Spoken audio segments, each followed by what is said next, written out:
Bismillahirrahmanirrahim.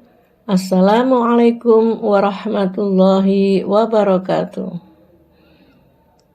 Alhamdulillahirabbil alamin. La haula wala quwata illa billahi aliyil azim. Para pendengar kajian online yang berbahagia, pada kesempatan kali ini saya akan menyampaikan tentang tadabbur Quran surah Al-Mu'minun, yaitu surat yang ke-23 ayat 1 sampai dengan ayat 11.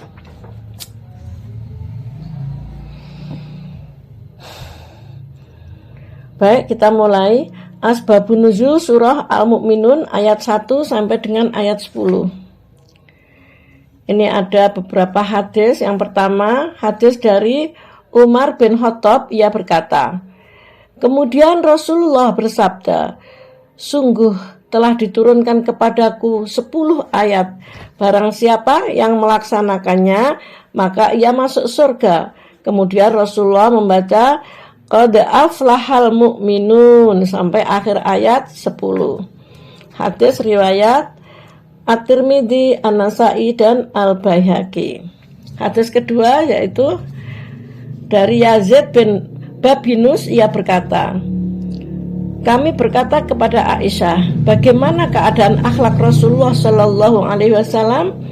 Kemudian Aisyah berkata, akhlak Rasulullah adalah Al-Quran.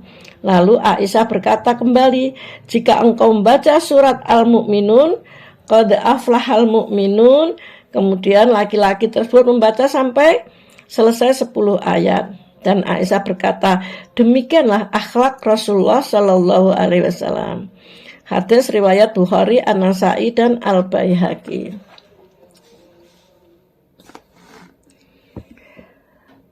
Kita masuk ke surat Al-Mu'minun, ya, surah Al-Mu'minun ayat yang kedua. Hadis-hadis yang berkaitan. Hadis yang pertama dari Abu Bakar As-Siddiq, ia berkata bahwa Rasulullah Shallallahu Alaihi Wasallam bersabda, mintalah perlindungan kepada Allah dari khusu'un nifaq. Mereka bertanya, wahai Rasulullah, apakah khusu'un nifaq itu? Rasulullah bersabda, orang yang badannya khusyuk sedang hatinya munafik, yaitu hatinya pura-pura. Ini hadis riwayat Al-Hakim, At-Tirmidzi, dan Al-Baihaqi. Hadis berikutnya dari Aisyah radhiyallahu anha, ia berkata, aku bertanya kepada Rasulullah Shallallahu Alaihi Wasallam tentang menoleh-noleh dalam sholat.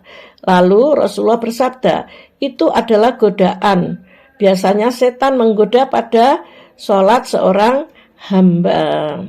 Ini hadis riwayat Ibnu Abi Saibah, Al-Bukhari, Abu Dawud, dan An-Nasa'i.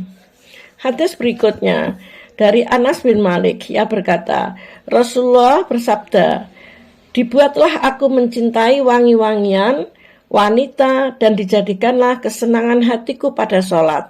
Dan Rasulullah SAW berkata, wahai Bilal, rehatkanlah kami dengan sholat.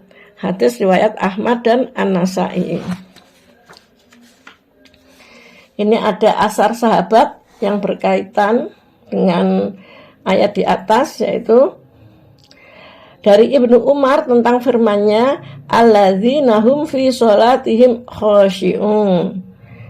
Ia berkata, mereka apabila mereka melaksanakan sholat, mereka betul-betul menghadap kepada sholat mereka dan menundukkan pandangan-pandangan mereka ke arah tempat sujud mereka, dan mereka mengetahui bahwa sesungguhnya Allah menghadap mereka, maka mereka tidak menoleh ke kanan dan tidak pula menoleh ke kiri. Hadis riwayat Ibnu Mardawai. Hadis berikutnya dari Abdullah bin Munqiz, ia berkata, apabila seorang menegakkan sholat, maka Allah menghadap kepadanya dengan wajahnya, yaitu dengan keridhoannya. Maka apabila ia menoleh-nolehkan wajahnya, maka Allah berpaling darinya. Alhamdulillah. Maaf. Dari Abu Darda, dia berkata, hendaklah kalian minta perlindungan kepada Allah dari khusyu'un nifaq. Dikatakan kepadanya, ya, apa khusyu'un nifaq? Ia berkata, bahwa engkau melihat fisiknya dalam keadaan khusyuk, tapi hatinya tidak khusyuk. Ini hadis riwayat Al-Mubarraq, Ibnu Abi Saibah dan Ahmad. Ibu-ibu yang dirahmati Allah Subhanahu wa taala, untuk selanjutnya yaitu surah Al-Mu'minun ayat yang ketiga. Asar yang berkaitan. Pertama, dari Ibnu Abbas tentang firman Allah yang berbunyi walladzina hum anil lahwi mu'ridun. Lalu ia berkata al-batilu, kebatilan, ya, yang pertama. Lalu yang kedua, menurut Hasan bin Ali bin Abi Thalib tentang ayat walladzina hum anil lahwi mu'ridun, ia berkata al-ma'asyi, yaitu maksiat. Hadis riwayat Abdurrazzaq, Ibnu Jarir, Ibnu Munzir. Jadi pertama tadi al-batilu, ya. Yang kedua ada al-ma'asyi, ya, yang dimaksud dengan anilawi mu'ridun, ya. Yang ketiga, surat Al-Mu'minun ayat yang keempat, ya. Sekarang hadis yang berkaitan, ya. Ini dari Abu Kabsah Al-Anwari bahwa sesungguhnya Nabi Shallallahu Alaihi Wasallam bersabda, ada 3 perkara yang saya bersumpah atasnya dan akan saya ceritakan kepadamu sebuah hadis, maka ingatlah ia baik-baik, yaitu tidaklah akan berkurang harta disebabkan sedekah atau zakat, dan apabila seorang hamba dizalimi lalu ia bersabar, maka Allah akan menambah kemuliaannya. Jika seorang hamba membuka pintu meminta, maka Allah akan membukakan baginya pintu kemiskinan. Ini hadis riwayat At-Tirmidzi. Hadis selanjutnya dari Aisyah radhiyallahu anha, dari Nabi sallallahu alaihi wasallam, ia bersabda, jika sesuatu harta dicampuri oleh sedekah atau zakat, pastilah akan dihancurkan. Ini diriwayatkan oleh Humaidi dengan tambahan sabda Nabi SAW, apabila ada sesuatu dari hartamu yang wajib disedekahkan sedangkan engkau tidak mengeluarkannya, maka harta haram itu akan menghancurkan yang halal. Ini hadis riwayat Imam Syafi'i dan Bukhari. Para pendengar yang berbahagia, selanjutnya yaitu nomor 4, surat Al-Mu'minun ayat 5 sampai dengan 7. Ayat-ayat yang berkaitan dengan ayat tersebut yaitu terdapat dalam surah An-Nur ayat 2 yang artinya perempuan yang berzina dan laki-laki yang berzina, maka deralah tiap-tiap seseorang dari keduanya 100 kali dera, dan janganlah belas kasihan kepada keduanya. Mencegah kamu untuk menjalankan agama Allah jika kamu beriman kepada Allah dan hari akhirat, dan hendaklah pelaksanaan hukuman mereka disaksikan oleh sekumpulan dari orang-orang yang beriman.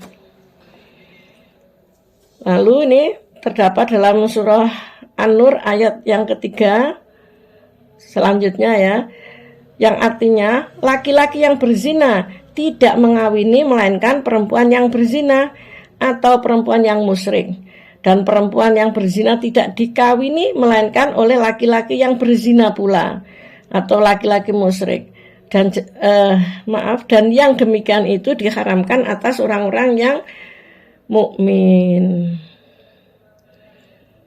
Untuk selanjutnya ini para pendengar yang berbahagia, surat Al-Mu'minun ayat yang ke-8.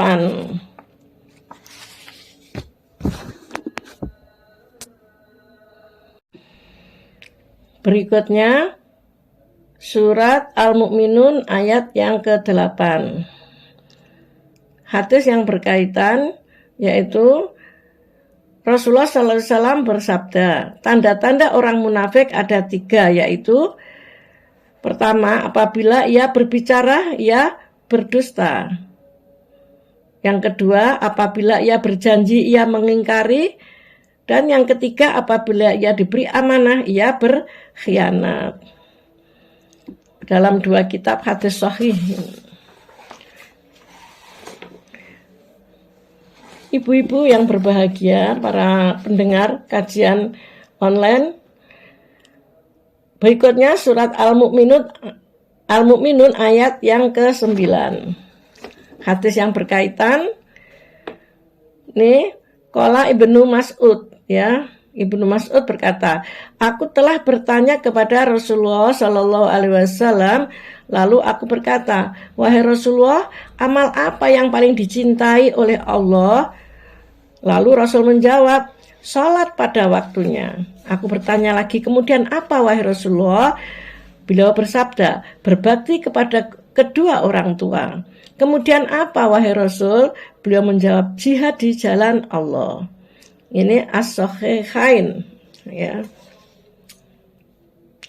Hadis berikutnya, Rasulullah bersabda, istiqomahlah kalian dan janganlah kalian menghitung-hitung. Dan ketahuilah bahwa sesungguhnya amal kalian yang paling baik adalah sholat. Dan tidaklah ada orang yang menjaga wudhunya kecuali orang mukmin. Asar sahabat yang berkaitan. Dari Qatadah tentang firman-Nya, walladzina hum ala sholawatihim yuhafizun, yaitu mereka menjaga kesempurnaan wudhunya, waktu-waktunya, rukuknya dan sujudnya. Berikutnya surat Al-Mu'minun ayat 10 sampai dengan 11. Hadis yang berkaitan. Ini dari Abu Hurairah, ia berkata, Rasulullah SAW bersabda, tidaklah dari kalian itu kecuali memiliki 2 rumah. 1 rumah di surga dan 1 rumah di neraka. Apabila ia mati lalu ia masuk neraka, maka ahli surga mewarisi rumahnya. Itulah maksud dari mereka itu adalah para pewaris. Ini hadis berikutnya yaitu dari Anas bahwa sesungguhnya Rabi' bin Nadhr telah mendatangi Rasulullah Shallallahu Alaihi Wasallam. Adalah putranya Al-Haris bin Syaraqah, meninggal pada perang Badar. Ia terkena anak panah dari barat, lalu ia berkata, beritahukanlah kepadaku tentang Harisah, bahwa apabila ia masuk surga, maka aku akan merasa puas dan aku bersabar. Dan jika ia tidak masuk surga, maka aku akan bersungguh-sungguh dalam berdoa. Lalu Nabi SAW bersabda, wahai ibunya Harisah, bahwa sesungguhnya ada kebun-kebun di surga. Dan sesungguhnya putramu mendapatkan firdaus yang paling tinggi. Dan firdaus itu adalah pusat surga. Ia surga paling tengah dan paling utama. Ini hadis riwayat Abdul bin Hamid. Hadis berikutnya. Dan apabila kalian meminta surga kepada Allah, maka mintalah kepadanya surga Firdaus. Sesungguhnya ia surga yang paling tinggi dan surga yang paling tengah, dan darinya terpancar sungai-sungai surga, dan di atasnya singgasana yang maha pengasih. Ini terdapat dalam 2 kitab hadis sahih. Asar sahabat yang berkaitan. Dari Abu Hurairah tentang makna al-warisun. Ia berkata, mereka akan mewarisi tempat-tempat tinggal dan tempat-tempat tinggal saudara kalian yang telah dijanjikan bagi mereka, jikalau mereka taat kepada Allah Subhanahu wa ta'ala.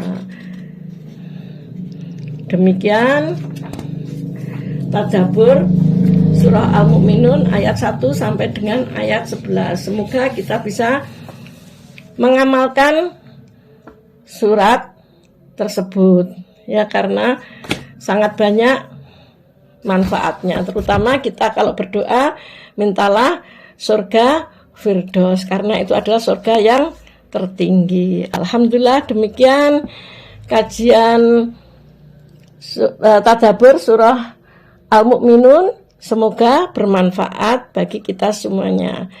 Nasrun minallah wa fathun qarib wa basyiril mu'minin. Assalamualaikum warahmatullahi wabarakatuh.